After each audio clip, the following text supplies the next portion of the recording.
Hello friends, welcome to all India Guruji. दोस्तों, ये हमारी इंडियन हिस्ट्री एमसीक्यू सीरीज़ का सेकंड वीडियो लेक्चर है। इस वीडियो में आपको एंशियंट हिस्ट्री के वैदिक सिविलाइजेशन मतलब कि वैदिक सभ्यता से related most important MCQ discuss करूंगा। इसके पहले वाले यानी इसके फर्स्ट पार्ट में मैंने एंशियंट हिस्ट्री के ही इंडस वैली सिविलाइजेशन मतलब कि सिंधु घाटी सभ्यता से related most important MCQ discuss आपसे किए थे। यदि आपने वो वीडियो नहीं देखा है तो पहले आप उस वीडियो को भी देख लीजिए और फिर इस वीडियो को भी देखिए, आपको बहुत प्रॉफिट होगा। इस वीडियो में मैंने UPSC, PSC, SSC, railway exams में आए हुए मोस्ट इंपॉर्टेंट क्वेश्चंस को भी शामिल किया है। दोस्तों, यदि आपने हमारे चैनल को अभी तक सब्सक्राइब नहीं किया है तो यहाँ नीचे दी हुई रेड बटन पर क्लिक करके इस चैनल को सब्सक्राइब कर लीजिए, जिससे कि आपको आगे वीडियो देखने में आसानी हो और आपको वीडियो के नोटिफिकेशंस मिलते रहें। तो चलिए शुरू करते हैं। सबसे पहले हम देखेंगे 11 नंबर क्वेश्चन, क्योंकि हम 1 से लेकर 10 तक के क्वेश्चन इसके पहले वाले वीडियो में देख चुके हैं, जो कि इसकी लिंक आपको फर्स्ट वीडियो की लिंक आपको डिस्क्रिप्शन में मिल जाएगी। आप डिस्क्रिप्शन में जाके देख सकते हैं या प्लेलिस्ट में जाकर भी आप चेक कर सकते हैं। तो हम शुरू करते हैं 11वें नंबर का क्वेश्चन, जो कि वैदिक सिविलाइजेशन से हमने लिया है। तो फर्स्ट क्वेश्चन देखते हैं, what was the period of वैदिक सिविलाइजेशन, मतलब कि वैदिक सभ्यता की अवधि क्या थी। मैं हिंदी और इंग्लिश दोनों में बोलूँगा, और जैसा कि मैंने पिछले वीडियो में आपसे बोला था कि आप वीडियो को या तो पॉज कर दीजिए या मैं थोड़ा देर रुकूंगा, उतने में आप खुद ही पहले आंसर दीजिए और जब मैं आंसर दूँ तो आप उस आंसर को चेक कर लीजिए, जिससे आपको क्वेश्चन का जो आंसर वो आपको याद हो जाएगा।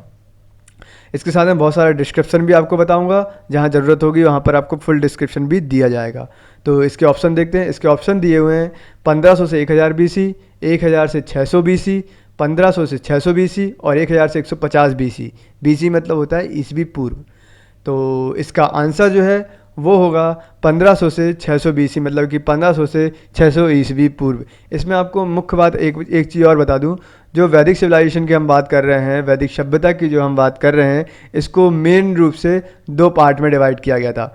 फर्स्ट पार्ट जो था वो ऋग्वैदिक पीरियड था, ठीक है, जिसको हम 1500 से लेके करीब 1000 तक, ओके, 1500 से लेके 1000 तक बीसी, 1000 बीसी तक का जो पीरियड था उसको हम बोलते हैं ऋग्वैदिक पीरियड।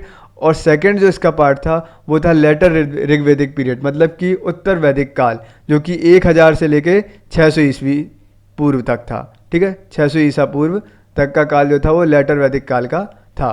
तो इस क्वेश्चन से हमें 3 चीज़ मिली। पहले तो हमको पता चला कि वैदिक सभ्यता जो थी वो 1500 से 600 ईस्वी पूर्व की थी, और वैदिक सभ्यता को 2 पार्ट में डिवाइड किया गया, पहला ऋग्वैदिक पीरियड और दूसरा उत्तर वैदिक पीरियड। मतलब कि ऋग्वैदिक पीरियड में जो था वो 1500 से 1000 ईस्वी पूर्व तक का समय था, और लेटर वैदिक काल मतलब कि उत्तर वैदिक काल में 1000 से लेकर 600 ईस्वी पूर्व तक का जो काल था उसको उत्तर वैदिक काल बोलते हैं। अभी नेक्स्ट क्वेश्चन देखते हैं, 12 नंबर क्वेश्चन देखते हैं, which one of the following Vedas contains the Gayatri mantras. इसमें दिया हुआ है कि इनमें से किस वेद से गायत्री मंत्र लिया गया है। इसके 4 ऑप्शन दिए गए हैं, ऋग्वेद, सामवेद, यजुर्वेद, अथर्ववेद। गायत्री मंत्र सबने सुना हुआ होता है, ओम भूर्भुवस्सुः तस्य वितुर्वरेण्यं भर्गो देवस्य धीमहि धियो यो न प्रचोदयात्। ये गायत्री मंत्र है, जो कि किस वेद से लिया गया, ये क्वेश्चन पूछा गया है। तो इसका सही आंसर होगा ऋग्वेद। ऋग्वेद से हमने गायत्री मंत्र को अडॉप्ट किया हुआ है। नेक्स्ट क्वेश्चन देखते हैं, 13 number question, which is the oldest Veda, मतलब कि सबसे पुराना वेद कौन सा है। इसके 4 ऑप्शन दिए हुए हैं, ए ऋग्वेद, बी यजुर्वेद, सी सामवेद और डी अथर्ववेद। तो सबसे पुराना वेद इसमें से कौन सा है, तो वो है ऋग्वेद। ऋग्वेद पीरियड जो हम पढ़ रहे हैं वो सबसे पुराना वाला इसका वेद है, ऋग्वेद। नेक्स्ट क्वेश्चन देखते हैं, which was the normal form of government in वैदिक पीरियड। वैदिक काल में सरकार का सामान्य रूप क्या था। ये मोस्ट इंपॉर्टेंट क्वेश्चन है, मैं भी आपको समझाऊंगा, आप इसको अच्छे से याद कर लें। और दोस्तों, एक चीज़ और आपको बता दूं कि यदि आप इसकी पीडीएफ चाहते हैं तो वो आपको डिस्क्रिप्शन में लिंक मिल जाएगा, उससे आप पीडीएफ डाउनलोड कर सकते हैं इसकी, ओके, पूरे लेक्चर की। तो इसके ऑप्शन देखते हैं, वैदिक काल में सरकार का सामान्य रूप क्या था। ऑप्शन ए है मोनार्की, राजतंत्र, बी ओलिगार्की, कुलीन तंत्र, सी डेमोक्रेसी, जनतंत्र और D none of the above, इनमें से कोई भी नहीं। तो सबसे पहले यदि हम देखें मोनार्की सिस्टम, मोनार्की सिस्टम क्या होता था, जैसे कि मान लो कोई एक राजा होगा और उसका मतलब उसका पूरा शासन चलेगा, उस तरीके से राजतंत्र कहलाता है। ओलिगार्की का मतलब होता है कुलीन तंत्र जो होता है। कुलीन तंत्र मतलब कि एक जो बहुत अच्छा एक समाज है, बोलना चाहिए बहुत अमीर लोग या जो भी कुलीन टाइप के जो लोग होते हैं वो अपना एक ग्रुप बना के और शासन करते हैं, उसको हम कुलीन तंत्र बोलते हैं। और सी डेमोक्रेसी जो अभी चल रही है, जनतंत्र, जनता का शासन, वो डेमोक्रेसी होता है। ठीक है, तो इसका जो सही आंसर होगा वो था मोनार्की। ऋग्वैदिक काल में मोनार्की सिस्टम चलता था, ओलिगार्की और डेमोक्रेसी नहीं चलता था। नेक्स्ट क्वेश्चन देखते हैं। 15th नंबर क्वेश्चन हमसे बोलता है the total number of hymns in Rigveda is. इसमें पूछा गया है ऋग्वेद में श्लोकों की कुल संख्या है तो कितनी है, 512, 1024, 1028 या 1452। तो इसका सही आंसर है 1028, मतलब कि 1028। 1028 श्लोकों की संख्या है ऋग्वेद में। 16 नंबर क्वेश्चन हम देखते हैं। Which of the following was unknown in Rigvedic society, मतलब कि ऋग्वैदिक समाज में इनमें से क्या अज्ञात था, किस चीज़ को लोग नहीं जानते थे। तो इसके 4 ऑप्शन दिए हुए हैं। पोलीगैमी मतलब कि बहुविवाह, बी है पर्दा सिस्टम मतलब पर्दा प्रथा, सी है पोलीएंड्री मतलब बहुपतित्व, और डी चाइल्ड मैरिज मतलब कि बाह्य विवाह। तो इनमें से कौन सा था जो ऋग्वैदिक समाज में लोगों को पता नहीं था या उसका यूज़ वो करते नहीं थे। तो बहुविवाह की जैसे हम ऑप्शन ए की बात करें तो बहुविवाह प्रथा थी, एक व्यक्ति कई उनसे शादी कर सकता था, बहुविवाह था। पर्दा प्रथा भी थी उस टाइम पे। और बहुपतित्व की बात करें तो कोई महिला एक से ज़्यादा व्यक्तियों से शादी कर सकती है तो वो बहुपतित्व कहलाता है। और बाल विवाह जो कि चाइल्ड मैरिज होती है, यदि बालक जो है एक निश्चित एज को क्रॉस नहीं करता है और उसके बचपन में ही शादी कर दी जाती है तो उसको बाल विवाह बोला जाता है। तो इसका सही आंसर जो था वो है डी चाइल्ड मैरिज। बाल विवाह ऋग्वैदिक समाज में बिल्कुल अज्ञात था, कोई नहीं जानता था और उस समय बाल विवाह होते भी नहीं थे। ये बहुत अच्छी बात थी। नेक्स्ट क्वेश्चन देखते हैं। The theory of arctic region as the origin home of Aryans in popularised by. तो आर्यों के आर्किटिक होम सिद्धांत का पक्ष लिया था, मतलब इसमें ये पूछा गया है कि एक सिद्धांत दिया गया था आर्किटिक होम का, आर्यों के आर्किटिक होम का, तो उसका पक्ष किसने लिया था। इसके ऑप्शन देखते हैं।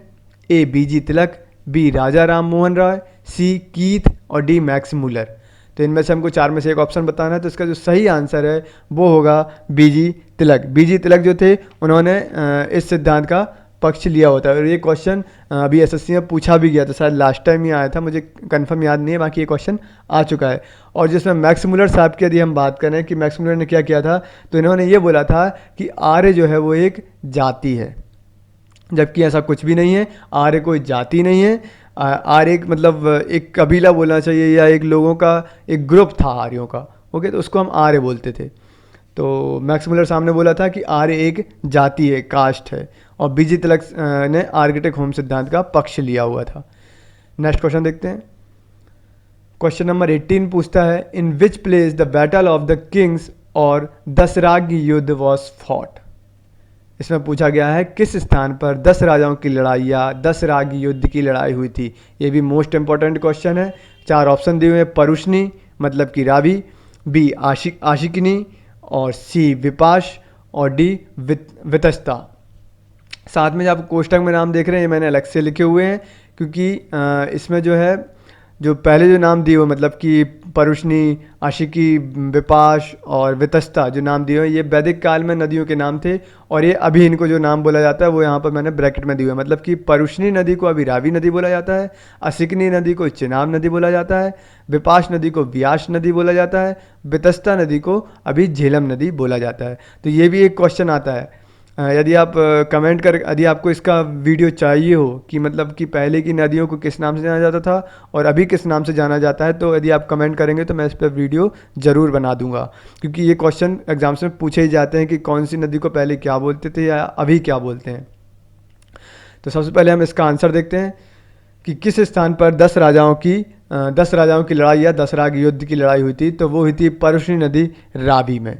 ठीक है, रावी नदी होती, वहाँ पर दसराग युद्ध की लड़ाई हुई। इसके बारे में यदि आपको थोड़ी सी और इन्फॉर्मेशन दे दूं तो भारत और अन्य 10 राजाओं के मध्य ये जो परुष्णी नदी है इसके तट पर यह युद्ध हुआ था और इसमें राजा सुदास की विजय हुई थी। राजा सुदास में जीते हुए थे और इसमें कुछ समय बाद कालांतर में भरतों मतलब जो भारत की साइड से जो राजा लड़े थे वो और पराजित राजाओं के बीच एक मैत्री या संधि हुई, जिससे एक नया शासक कुल कुरुवंश, ठीक है, कुरु नाम से स्थापित हुआ और आगे चल के वे कुरुवंश बना, कौरव। ठीक है, मैं भी एक कौरव ही हूँ, ठीक है, जो आपको पढ़ा रहा हूँ। तो ये कुरुवंश स्थापित हुआ। दशराग युद्ध के बाद कुरु राजा बने और उसके बाद कुरुवंश आया।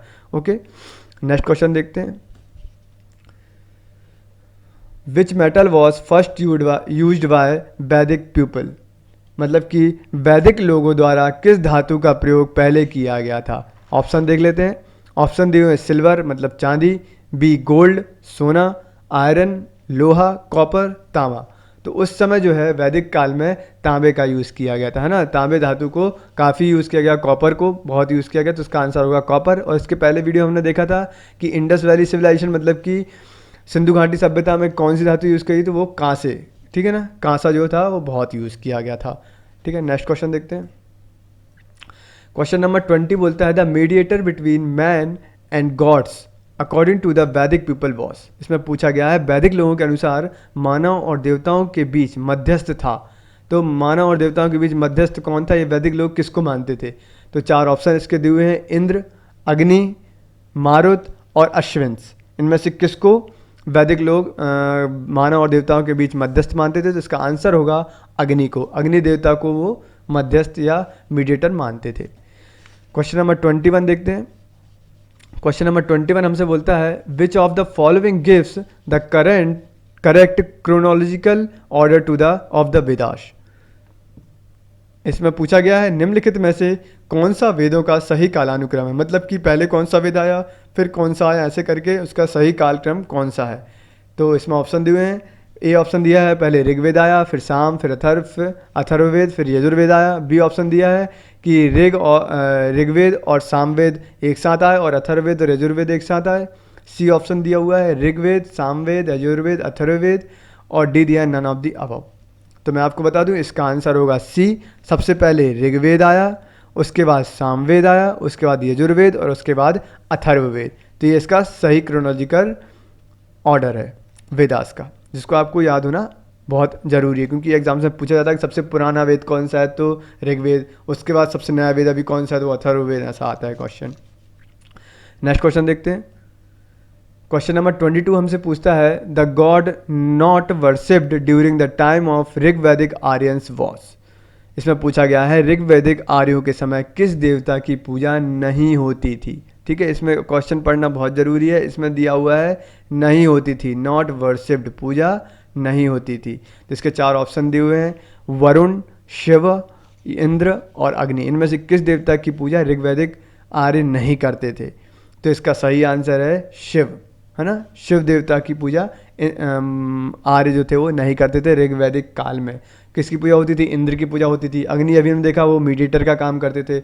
और जो वरुण थे, वरुण का बोला जाता है कि वरुण जल के देवता थे, और इंद्र को मानते हैं वो लोग वर्षा के देवता, या इनको बोला जाता था पुरंदर। ये भी क्वेश्चन आता है, कई बार आया है कि ऋग्वैदिक काल में पुरंदर किसे कहा गया है, तो वो इंद्र को बोला जाता था।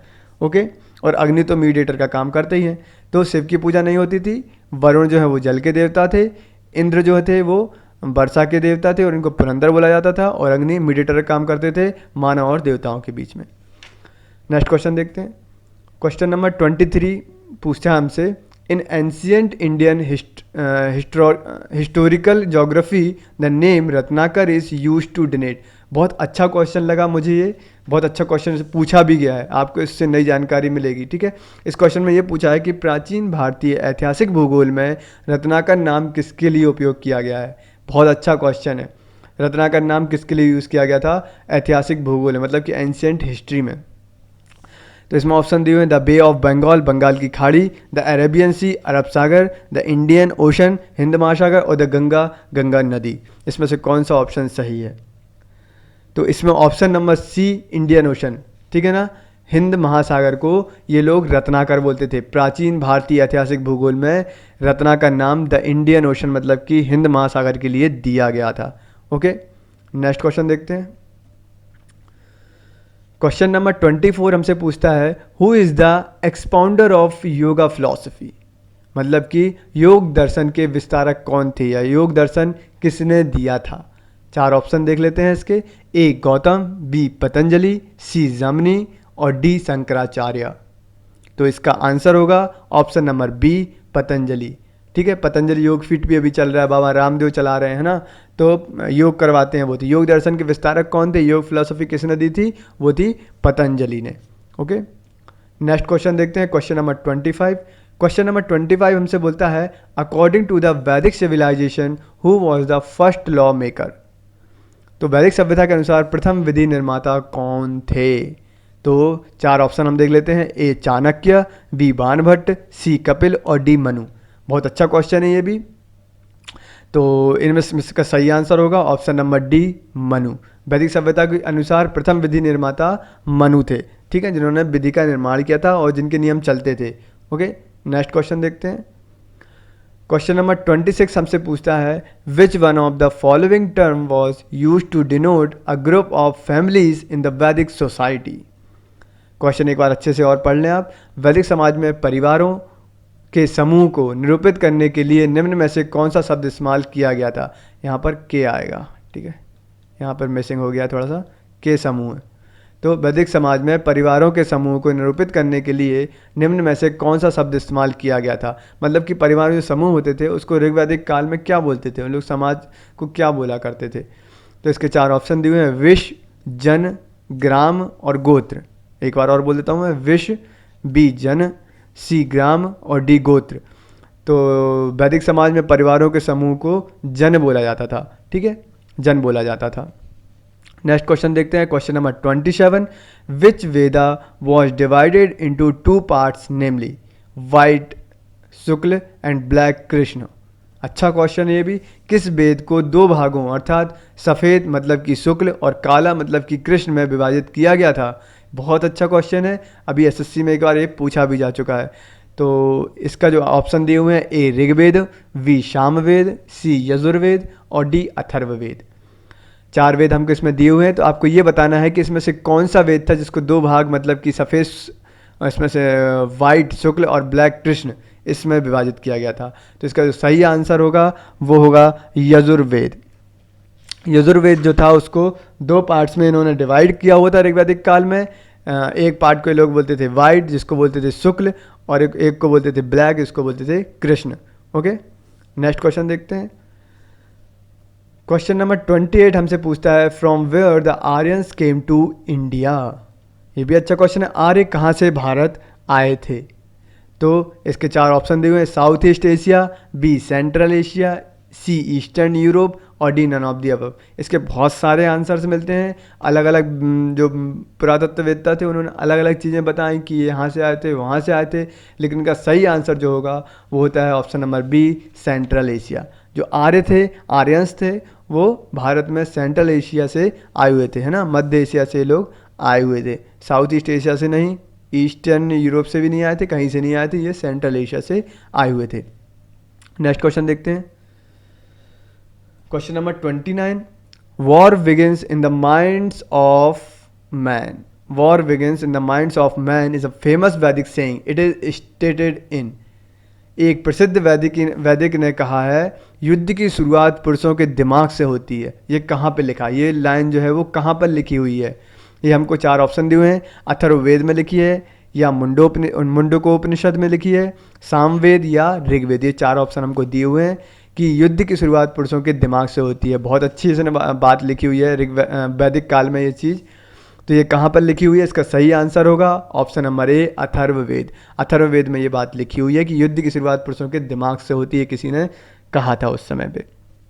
नेक्स्ट क्वेश्चन देखते हैं, क्वेश्चन नंबर 30।